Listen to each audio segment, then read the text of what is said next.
Les vitraux de Gabriel Kutemeyer.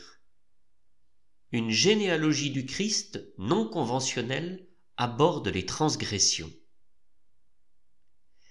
Traduction d'extraits du livre de Michael Kuderna, Franchir les frontières, un architecte allemand-français, son chef-d'œuvre et des images d'Hitler dans les églises, paru aux éditions allemandes Geistkirch Verlag en 2021.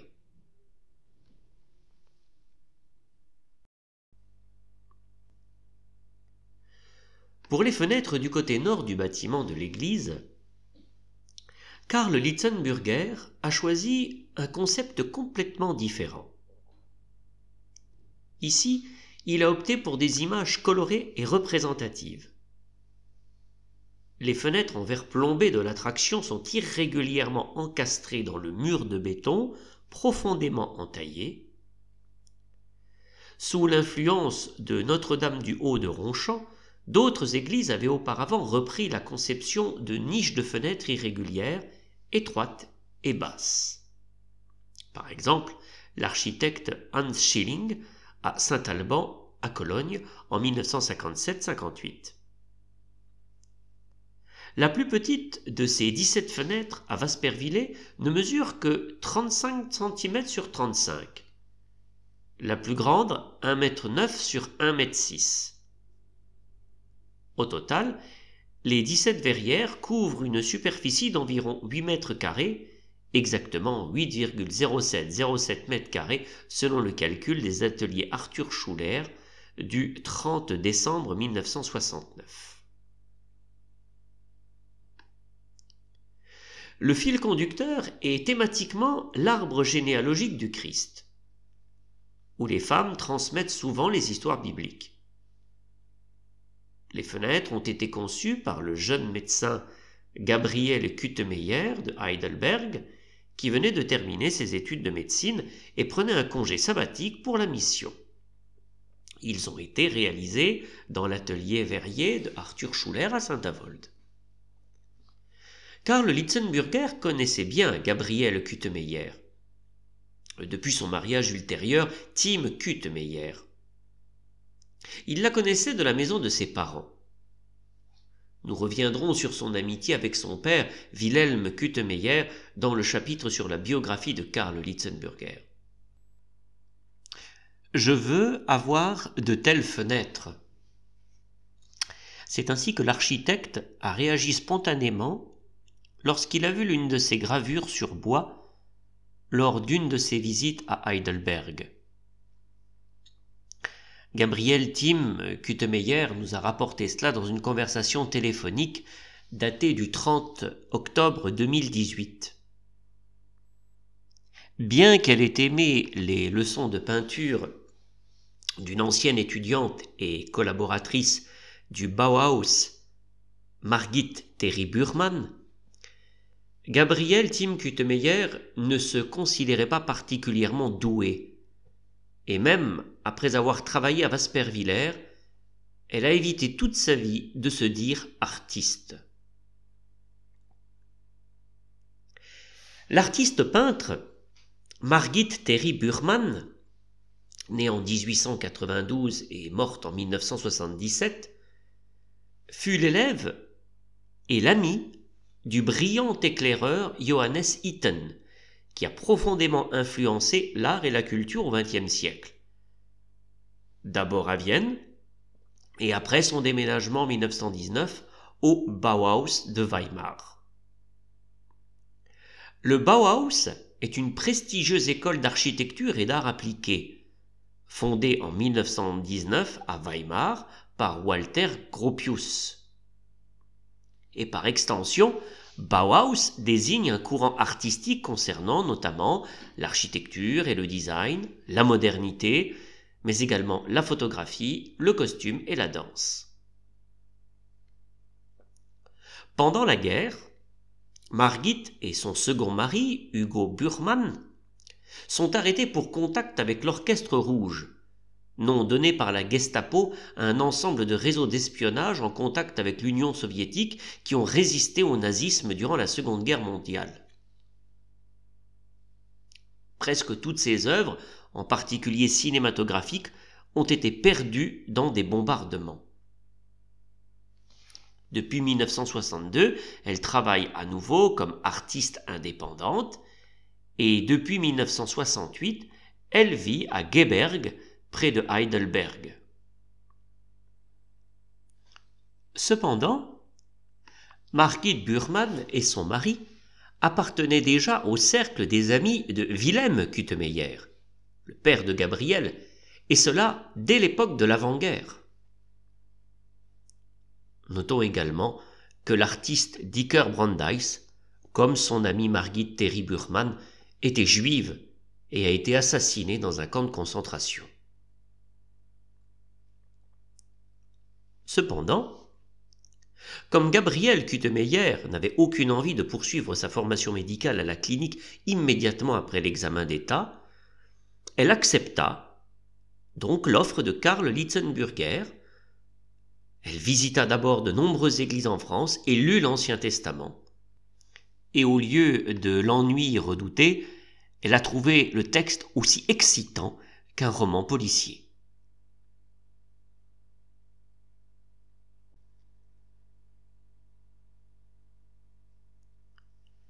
Comme pour l'évolution des plans de l'édifice, la conception de la façade nord des Verrières a également été décidée à court terme. Les ouvertures sur le mur, dessinées dans les plans, différaient initialement jusqu'à ce que le concept finalement exécuté soit mis au jour. On peut comprendre avec les informations fournies par l'artiste Gabriel Tim Kutemeyer dans un appel téléphonique du 6 mars 2019. En 1965, Karl Lietzenburger lui a montré l'endroit où la nouvelle église devrait être construite à la place de l'église baraque encore existante. Puis, avec sa sœur, Gabriel Tim Kutemeyer a conçu un concept pour les ouvertures des verrières. Cependant, sur les conseils de Margit Terry Burman, ils ont révisé à nouveau ce concept et ont opté pour des formes plus calmes. Apparemment, Karl Lietzenburger n'était pas encore définitivement sûr à ce moment-là s'il s'agirait d'une conception artistique ou éventuellement d'un simple vitrage. Le curé bâtisseur, Valère Giser, avait souligné en 1965 que dans cette église, les fenêtres avaient une tâche pure, à savoir donner la meilleure lumière possible, mais pas sauter à l'œil. Cela sonne assez similairement en septembre 1967 dans un article de journal, qui est apparemment essentiellement basé sur des déclarations de Karl Lietzenburger et des modèles. Je cite, « Il n'y aura pas de magnifiques vitraux. Leur seule mission est de fournir de la lumière, la meilleure lumière possible, en quantité et en qualité.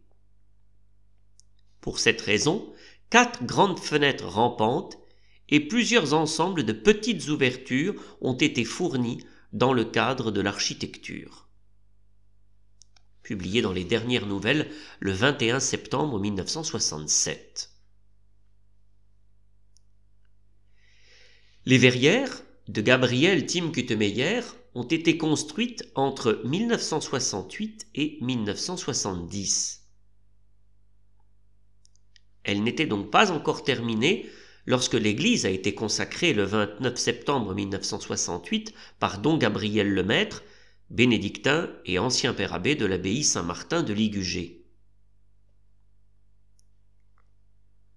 Le journal local Le Républicain Lorrain rapportait, le 17 septembre 1969, « L'église de Vaspervillers est une œuvre de générosité. » On y apprend que Gabriel Tim Kutemeyer avait créé une série de verrières pour le mur nord d'un réalisme saisissant qui doivent maintenant être techniquement mises en œuvre par les ateliers Arthur Schuller de Saint-Avold. Cependant, À cette époque, la communauté ecclésiale connaissait déjà les dessins sous-jacents, qui ont également été placés dans les ouvertures des fenêtres à titre d'essai et ensuite discutés avec les paroissiens.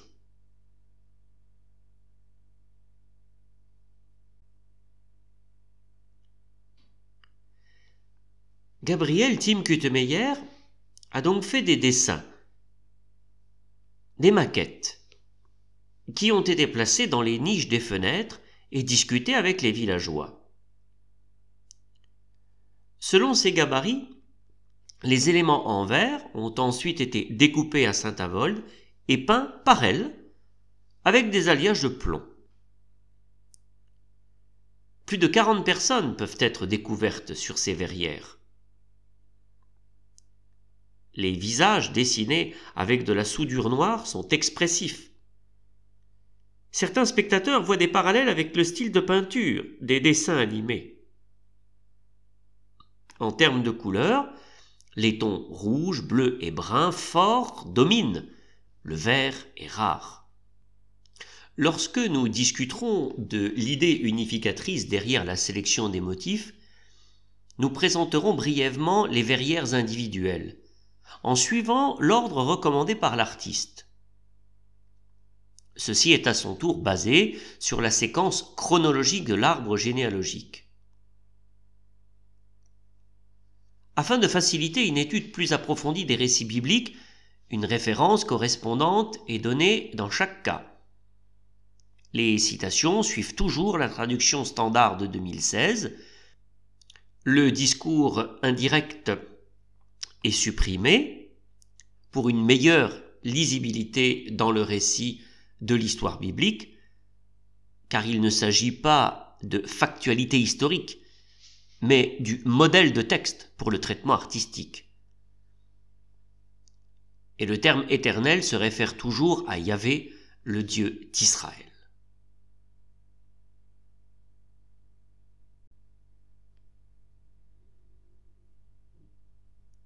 Verrière 1, première partie.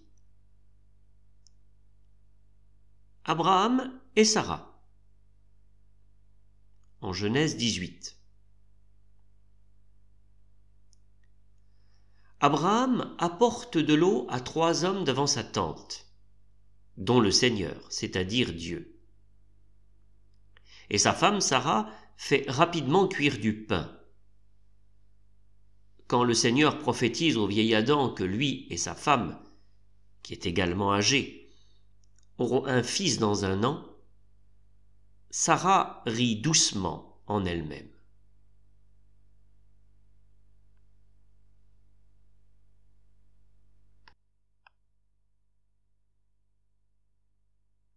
Verrière 1, deuxième partie. Abraham rejette Agar et son fils Ismaël. En Genèse 21. Sarah ne voulait pas reconnaître Ismaël, le fils d'Abraham et de sa seconde épouse égyptienne et ex-esclave Agar, comme cohéritier avec son fils Isaac. Sur son insistance, Abraham chasse Agar. Dieu approuve cela, mais réconforte Abraham en disant qu'Ismaël fondera aussi un grand peuple. L'image de la fenêtre capture le moment où Agar et Ismaël sont partis.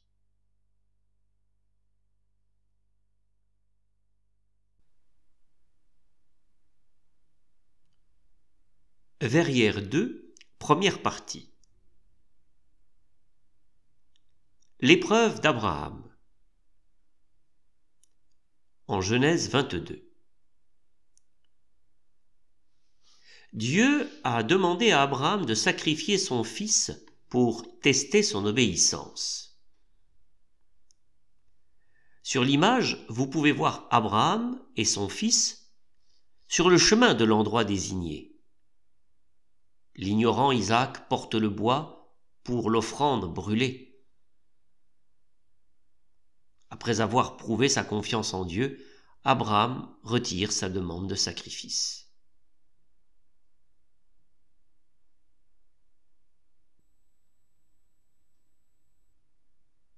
Verrière 2, deuxième partie. Rebecca, mère des jumeaux Ésaü et Jacob. En Genèse 25.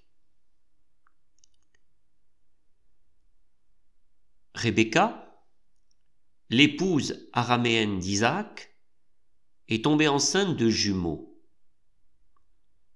D'abord naît Ésaü, rougeâtre et velu, puis Jacob, qui tient le talon d'Ésaü.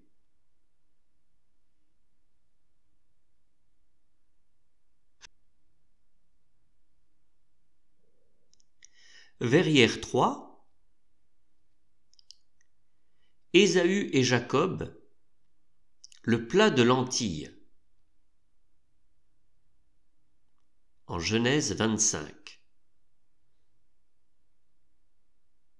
Jacob a un plat. Quand Ésaü arrive épuisé du champ, il demande à Jacob une portion de légumes aux lentilles. Sur l'insistance de son frère, il renonce à son droit d'aînesse.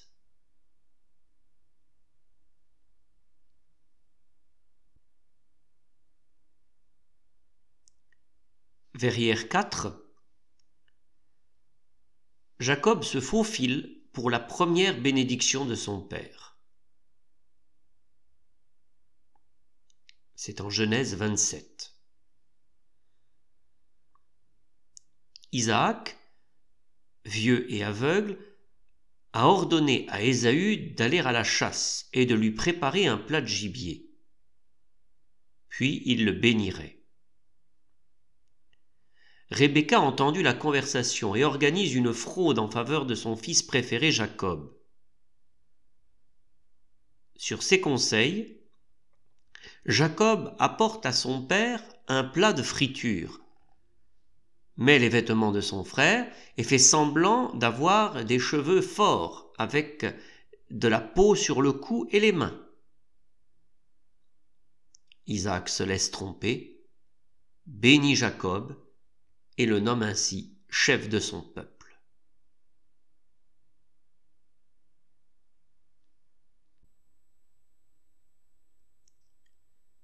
Verrière 5. Rachel vole les idoles de son père. C'est en Genèse 31. Afin d'échapper aux intentions de vengeance d'Ésaü, Jacob avait entre-temps emménagé chez le frère de Rebecca, Laban, à Haran. Il s'était enrôlé à son service et avait épousé les filles de Laban, Léa et Rachel. Après des querelles, il quitte Laban pour retourner chez lui à Canaan.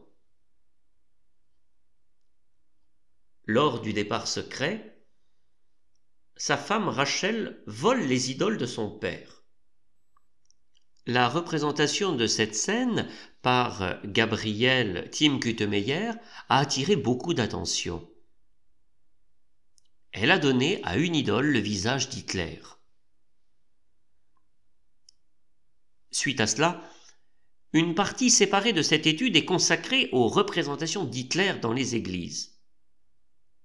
Là, le sujet de l'image de Rachel sera également discuté en détail.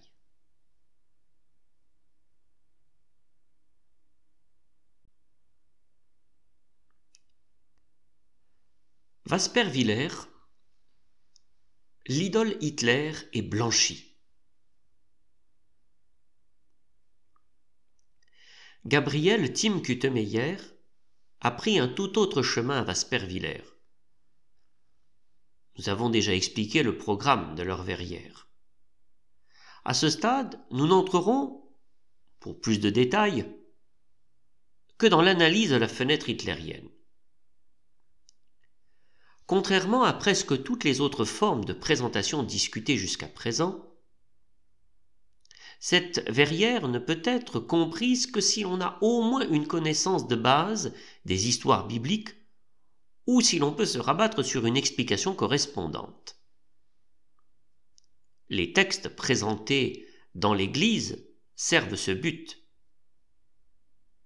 Une galerie de photos et les textes bibliques étaient disponibles depuis longtemps sur Internet via les pages de l'Église. La raison pour laquelle elles ont apparemment été victimes de la refonte du site web en novembre 2019 est au-delà de ma connaissance.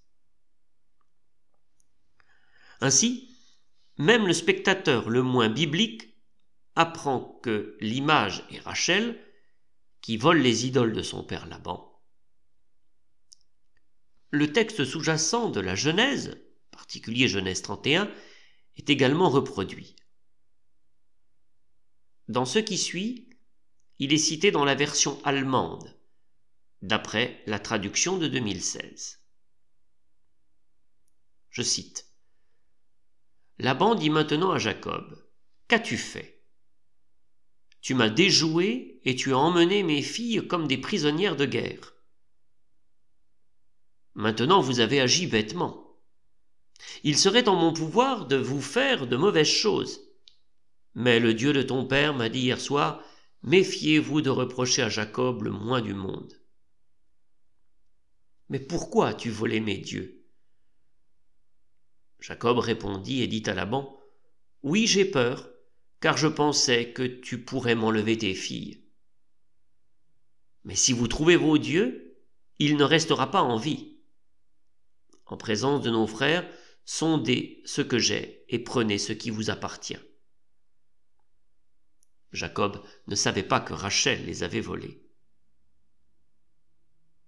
Laban a continué à chercher, mais il n'a pas trouvé les images des dieux.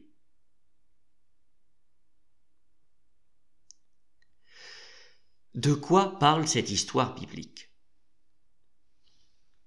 Rachel et sa sœur aînée Léa étaient les filles de Laban, araméen, et les épouses de leur cousin israélite, Jacob.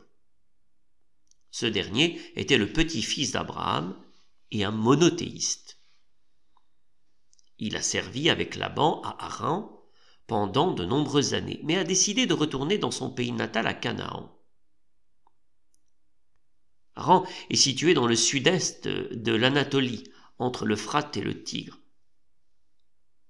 La ville était un important lieu de commerce et une station caravanière à l'époque pré-chrétienne. Lorsque son beau-père était absent de la maison pendant quelques jours, Jacob en profita pour partir secrètement avec ses femmes et sa fortune.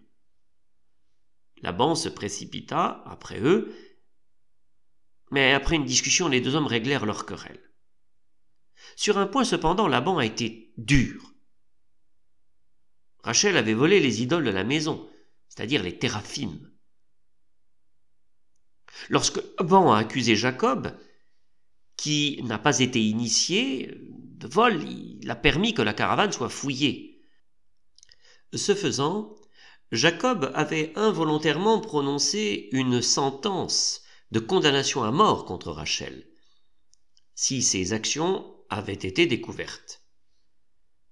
La visite des tantes, cependant, a été infructueuse, et Rachel était si présente avec l'excuse qu'elle venait de passer ses journées assise dans la cachette des idoles, les joncs de sel de son chameau. Permettez-moi d'approfondir un peu ce récit loin de la fenêtre de l'église de Waspervillers, car le simple texte laisse plusieurs questions sans réponse. De quel genre d'idole s'agit-il ? Pourquoi Rachel les vole-t-elle et dans quel but ? Pour commencer par les téraphim. Il s'agissait probablement de petits objets de culte à visage humain, comme des masques. Dans son commentaire de la Genèse, publié en 1910 et réimprimé en 1964, Hermann Gunkel a supposé une image à taille humaine d'un dieu, probablement un dieu domestique. Cela rappellerait l'image des dieux de 1 Samuel 19, verset 13. Mais compte tenu de l'hébergement dans des sacoches, il ne pouvait s'agir que des objets plus petits dans l'histoire de Rachel. Selon les découvertes de Gerhard von Rad, dans son livre « Le livre de la Genèse » paru en 1972, ceux-ci étaient à l'origine utilisés pour récupérer des oracles et se sont progressivement développés en dieux lièvres. Il n'y a pas d'accord sur la taille ou la fonction exacte dans la littérature. Mais pourquoi Rachel a-t-elle pris le risque d'emmener ses idoles avec elle? L'interprétation la plus courante est que Rachel rejetait les pratiques magiques et voulait empêcher le culte des téraphim, mais ne trouva pas le temps de les détruire ou de les enterrer et les emporta donc avec elle. D'après des conversations avec plusieurs juifs et chrétiens de formation théologique, y compris le chantre de la communauté de la synagogue, Benjamin Schett de Sarrebruck. Une autre possibilité serait que Rachel ne veuille pas se débarrasser de la bonne aventure, ou du moins pas complètement, afin que son père n'apprenne rien sur ses chemins futurs de cette façon, mais d'utiliser les pouvoirs magiques eux-mêmes. Cette interprétation a été reprise par Thomas Mann en 1933, d'après Joseph et ses frères, dans Les Contes de Jacob, 7e chapitre, Rachel le vol. Je cite, « À moitié et après sa confession orale, elle l'était, mais par amour pour lui. L'autre moitié est dans son cœur secret. Elle était toujours idolâtre et pensait au moins la sûreté est en sécurité. Juste au cas où, elle a emmené les conseillers et les devins de Laban, afin que ces derniers ne lui donnent pas d'informations sur les chemins et les vertus pratiquées dans leur fuite. » La fonction dans le récit biblique est claire. Il est difficile de démontrer l'impuissance des idoles. L'érudit de l'Ancien Testament, Hermann Gunkel, parle d'un épisode plein d'amusements grossiers, qui contient comme motif secondaire une forte plaisanterie sur la pauvre idole domestique. Gunkel écrit encore plus radicalement sur l'histoire de Téraphim, de la moquerie d'un dieu si misérable. Les peuples pieux israélites ont déjà dans les temps anciens parlé d'un tel dieu que l'on imagine comme un gnome, un esprit frappant ou un spiritus familiaris qui peut peut-être penser se sentir très sublime, mais que l'on ridiculise et qui est grossier. Le bibliste Gerhard von Rad le confirme et attire surtout l'attention sur la pointe finale. Bien sûr, cela signifie qu'une femme dans son impureté soit assise sur lui. Extrait de son livre sur la Genèse, publié en 1972. Incidemment, dans les récits rabbiniques, il y a une histoire précurseur bien connue, à savoir la destruction des idoles par Abraham, afin de démontrer à son père l'impuissance des personnages et de le convaincre du monothéisme. C'est ce que développe Karl Perkins dans son livre « Les traces d'Abraham », publié dans Jüdische Allgemeine en 2006. Cette légende a même été reprise dans le Coran, par exemple dans la sourate 21-57 ou alors dans la sourate 37-95. La verrière de Wasperviller capture le moment où Rachel usurpe les images de culte païennes de la maison de son père, qui sont plus souvent appelées idoles, au lieu de Götzenbilder dans l'usage allemand. Le terme allemand Götz remonte à Martin Luther et correspond surtout dans le sens Abgott, c'est-à-dire à toute divinité ou image cultuelle de cette dernière étrangère au judaïsme. Il correspond au grec eidolon et au latin idolum. La dérivation du terme par et avant Luther n'est pas clairement clarifiée. Depuis le moyen haut allemand, Götz peut être prouvé dans le sens image-statue, où le mot représente ici une forme diminutive de Dieu, c'est-à-dire signifie quelque chose comme petit Dieu, Dieu petit. Par contre, pour le lexicographe allemand Friedrich Kluge, il est plus probable que l'emploi du terme Goetz par Luther soit plutôt approprié à un juron signifiant imbécile, faible. En effet, le suffixe -z ajouté à Gott, dans ce cas, a des connotations assez péjoratives. Cet emploi a été documenté depuis le XVe siècle, en particulier en Haute-Allemagne. Ainsi, Götzenbilder pourrait se traduire littéralement par « petit dieu imbécile » ou « image d'un petit dieu imbécile fabriqué ». En observant l'image, le buste de la tête d'Hitler a voyagé jusqu'à Rachel dans ses bras. Elle est juste en train d'attraper une autre silhouette et une troisième idole, toujours debout, fermement sur son piédestal. Gabrielle Tim Kutemeyer a eu plusieurs appels téléphoniques concernant la rumeur selon laquelle elle avait fait allusion à Mao Tse-tung. Cette rumeur est clairement contredite. Nous avions déjà expliqué que l'artiste avait placé les 17 vitraux sous la devise générale « Passage des frontières ». Dans ce cas, elle était préoccupée par le conflit entre le commandement de l'obéissance de l'Ancien Testament et la conviction religieuse. Sa foi conduit Rachel à la désobéissance à son père. Et Hitler? Il se tient ici comme un symbole pour les idoles, pour les fausses idoles.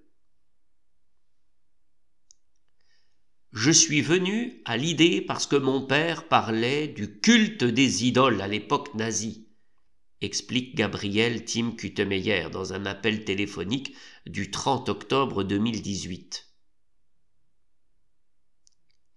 Elle considère le vol de Rachel comme un acte héroïque. Et en dehors de Brauweiler, avec Adenauer dans le rôle de Daniel dans Lohengrin, aucune autre œuvre parmi les représentations d'Hitler dans les églises n'a utilisé l'Ancien Testament.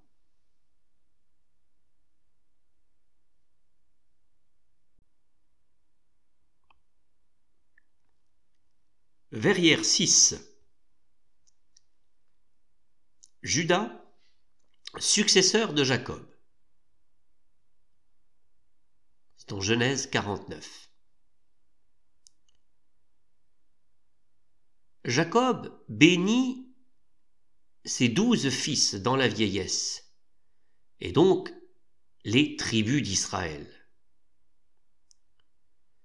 Il loue Judas, fils de Léa, comme un jeune lion qui a grandi après un grand vol et qui mérite l'obéissance des nations.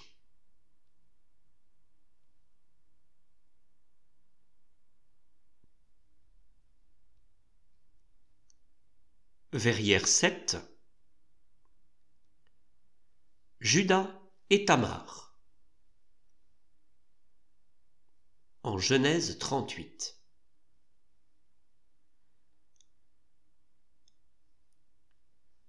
Le fils de Judas était marié à Tamar, mais n'avait pas d'enfant. Après la mort du deuxième fils de Judas, Judas en donna un autre à Tamar, mais pour plus tard. Le mariage avec son plus jeune fils est en perspective, mais Judas n'a pas tenu parole. Plus tard, veuf, Judas désire Tamar sans la reconnaître. Elle l'a délibérément ajustée et s'est couverte le visage. En échange des rapports sexuels, Tamar exige une chèvre et, entre autres choses, sa chevalière, jusqu'à sa livraison en gage. Cette rencontre est représentée dans la verrière. L'histoire se déroule comme suit. Lorsque sa belle-fille tombe enceinte, Juda l'accuse d'abord de fornication et veut la faire tuer. Mais confronté à la bague, il réalise sa paternité et lui donne raison à cause de sa parole brisée.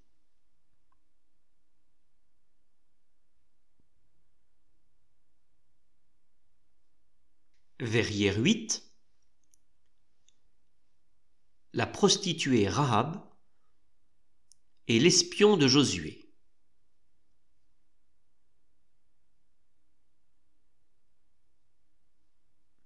Dans le livre de Josué au chapitre 2. Josué était un commandant de l'armée et successeur de Moïse. En son nom, 2 espions ont exploré Jéricho et ont trouvé refuge auprès de la prostituée Rahab. Elle attire les messagers du roi sur une fausse piste et aide les espions à s'échapper la nuit. Pour ce faire, elle a les 2 rappels sur une ficelle cramoisie d'une fenêtre de sa maison qui est intégrée dans le mur de la ville. Ainsi, les espions peuvent alors rapporter à Josué que les citoyens de Jéricho ont changé et que les Israélites peuvent s'installer dans la ville.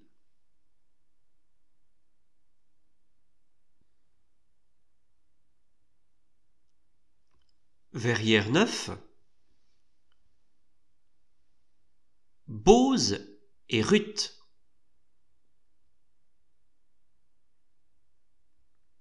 Dans le livre de Ruth au chapitre 2.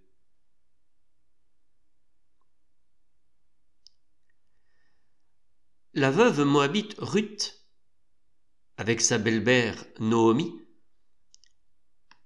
a déménagé en Israël et a recueilli des épis de grain dans le champ de Bose, un parent éloigné de Naomi. Bose est impressionné par sa modestie et sa diligence. La verrière montre comment Ruth s'endort le soir, selon les conseils de Naomi, sur l'aire de battage au pied de Bose. Bose l'épouse, même si elle était une étrangère. Ils ont un fils et deviennent les arrière-grands-parents de David.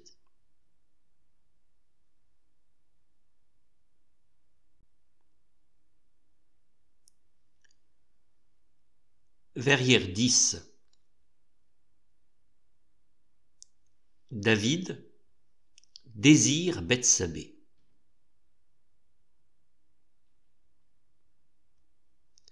Dans le 2e livre de Samuel au chapitre 11. David voit Bethsabée se baigner depuis son palais royal. Gabriel Kutemeyer capture cette scène dans la verrière alors qu'il regarde Bethsabée avec convoitise. David la laisse venir et la féconde.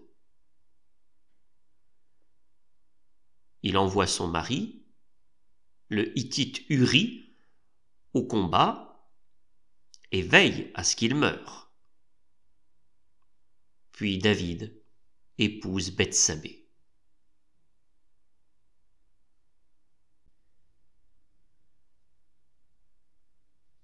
Verrière 11. Danse du roi David devant l'arche d'alliance. Dans le 2e livre de Samuel au chapitre 6.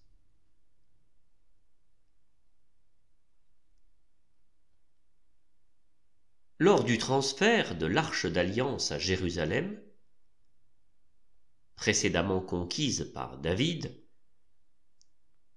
le roi danse avec une dévotion totale. Il porte un éphod en lin, c'est-à-dire un vêtement sacerdotal liturgique. La procession est accompagnée de musique.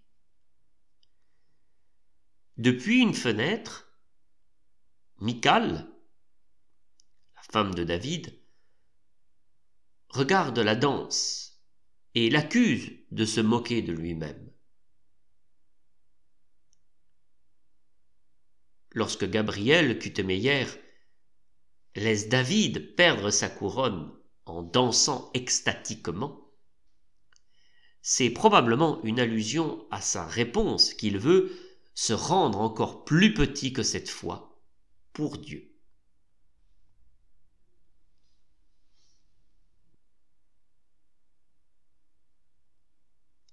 Verrière 12. Le jugement de Salomon. Dans le premier livre des rois au chapitre 3. Deux prostituées ont donné naissance à des enfants dans le même asu, dont l'un est mort.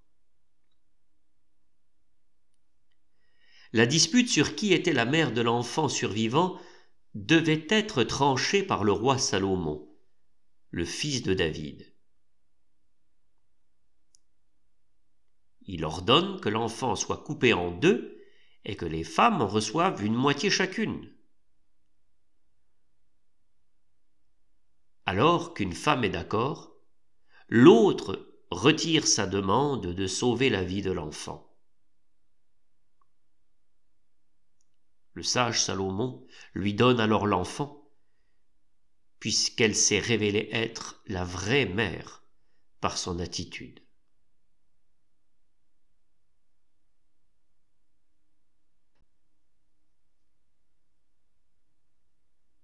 Verrière 13. Le prophète Ahaz annonce la division du royaume.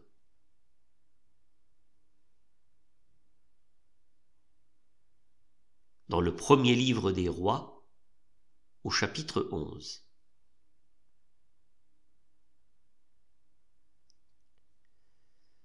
Salomon aimait beaucoup de femmes étrangères dans sa vieillesse et adorait aussi leur Dieu. Cela provoqua la colère de l'Éternel, le Dieu d'Israël.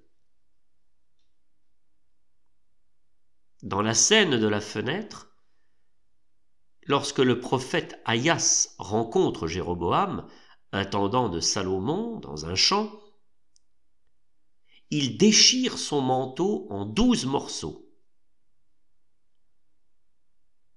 Au nom du Seigneur, il prédit que le fils de Salomon ne conserverait que la domination sur Jérusalem, tandis que le pouvoir sur les tribus passera à Jéroboam.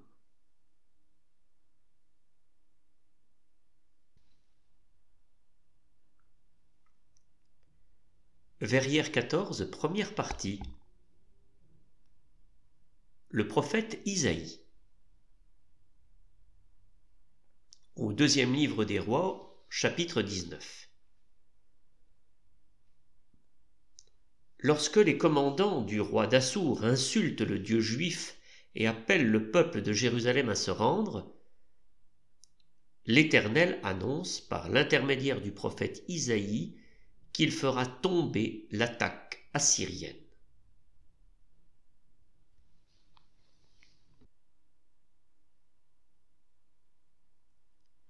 Verrière 14, deuxième partie. Le roi Ézéchias fait détruire les idoles.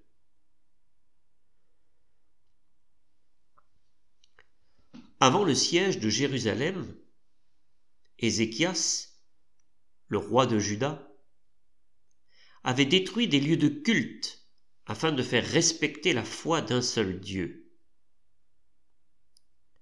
Même le serpent d'airain fabriqué par Moïse, auquel les Israélites avaient offert des offrandes d'encens jusqu'alors, est brisé. À côté de ce serpent, Gabriel Kutemeyer forme un pôle de culte détruit, avec un téraphim, une idole tombée, semblable au buste de la verrière numéro 5, celle de Rachel, volant les idoles de son père Laban.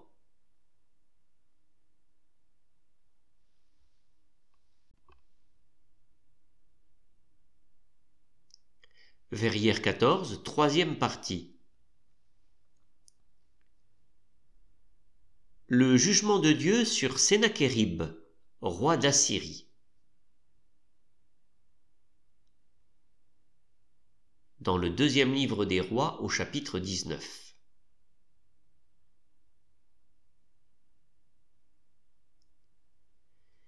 Isaïe rapporte que l'Éternel a prononcé son jugement sur le roi d'Assour, Sennachérib. Gabriel Kutemeyer utilise le verset 28 dans cette verrière, qui dit, je cite, « Parce que tu rages contre moi et que ton bruit a atteint mes oreilles, j'ai mis mon crochet dans ton nez et ma bride sur tes lèvres. »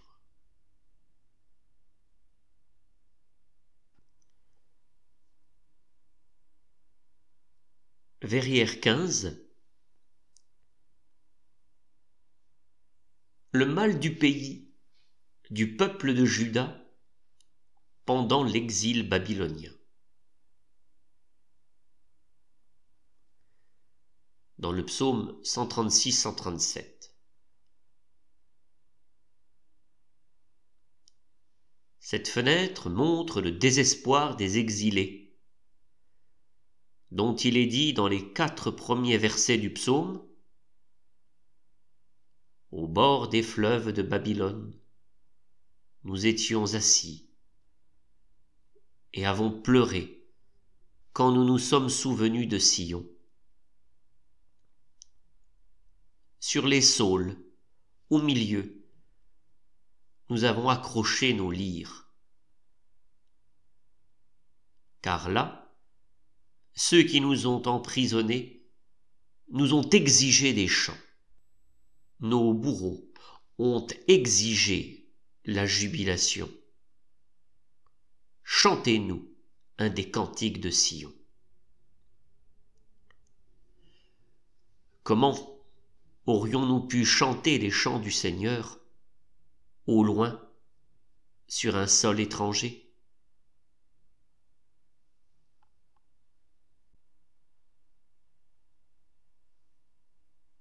Verrière 16. La naissance de Jésus. Dans l'Évangile selon Luc au chapitre 2.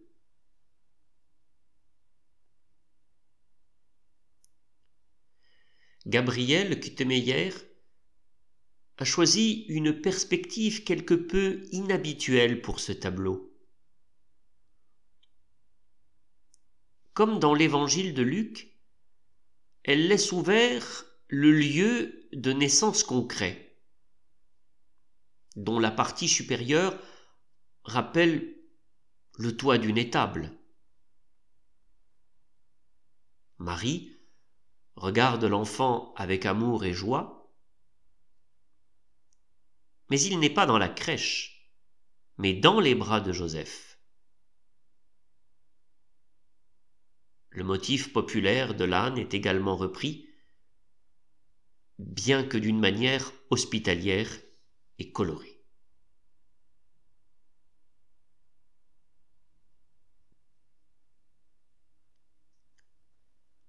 Verrière 17. La pécheresse Marie-Madeleine oint les pieds de Jésus.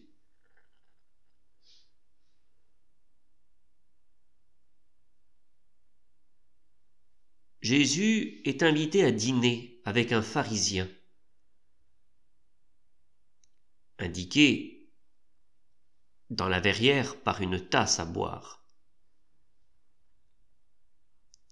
Là, Marie-Madeleine loin d'huile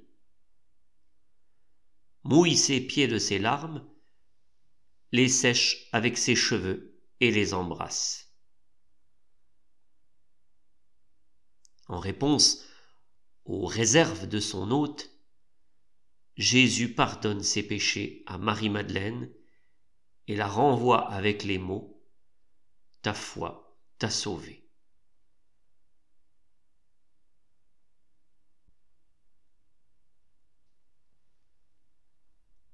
La sélection de ces événements n'est pas accidentelle. Beaucoup d'histoires contredisent notre sens actuel de la moralité, de la justice et de l'ordre. Avec l'arbre généalogique, qui décrit des chemins idiosyncrasiques, parfois absurdes, l'origine du scandale qui s'appelle christianisme. Ainsi interprète Gabriel Kutemeyer de son œuvre, d'après Piorek Sigourney, dans son livre « Du cabinet du médecin à l'atelier de l'artiste », paru le 14 août 2002, aux éditions Sud-Courrières. Les ennemis opposés, les carrefours et les passages frontaliers ont façonné cet arbre généalogique.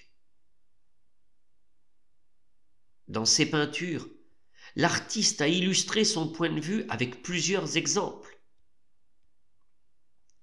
Alors que la richesse des enfants était considérée comme la bénédiction de Dieu, certains des ancêtres juifs sont restés sans enfants pendant longtemps. Et même parmi les femmes, plusieurs ont eu des difficultés à tomber enceintes. Le mariage avec des membres d'autres peuples était mal vu. Et pourtant, Bose prend Ruth pour épouse. Le droit d'aînesse est également dévié, à la fois avec Abraham et avec Isaac et Jacob.